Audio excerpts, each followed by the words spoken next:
প্রিয় বন্ধুর সাথে ঝগড়া করছে, তোমার গার্লফ্রেন্ডের সাথে তোমার ঝগড়া হয়েছে, অথবা বাবা মার সাথে ঝগড়া হয়েছে, আর মাঝখানে তৃতীয় বান্দা আসে, তার একটু মাঝে চুলকানো থাকে, সে জানতে নেগেটিভিটি স্প্রেড করতে। তোমার কাছে তিনটে উপায় আছে। একটা, প্রাইভেটলি তাকে শেয়ার করা, তোমার মনের বোঝ হালকা করার জন্য, অথবা এটা নিজের মধ্যে প্রাইভেট রাখা। যদি প্রাইভেট রাখতে চাও সেক্ষেত্রে তোমাকে একটা টেকনিক ইউজ করতে হবে। This technique called broken record. আর এটা আমি শিখেছি how to talk to anyone by Leil Lowndes এর বই থেকে।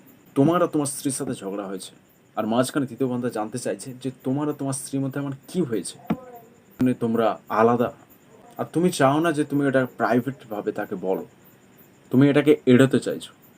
তখন তুমি এই টেকনিক ইউজ করতে পারো। তুমি তাকে বলতে পারো, আমি আর আমার স্ত্রী দুজনে আলাদা হয়ে গেছি, কিন্তু আমরা এখনো পর্যন্ত কথা বলি। অর্থাৎ একই কথা বারবার তাকে বলা। যতবার কোশ্চেন জিজ্ঞাসা করবে ততবারই একই কথা বারবার টেপ রেকর্ডারের মতো তার সামনে চালানো।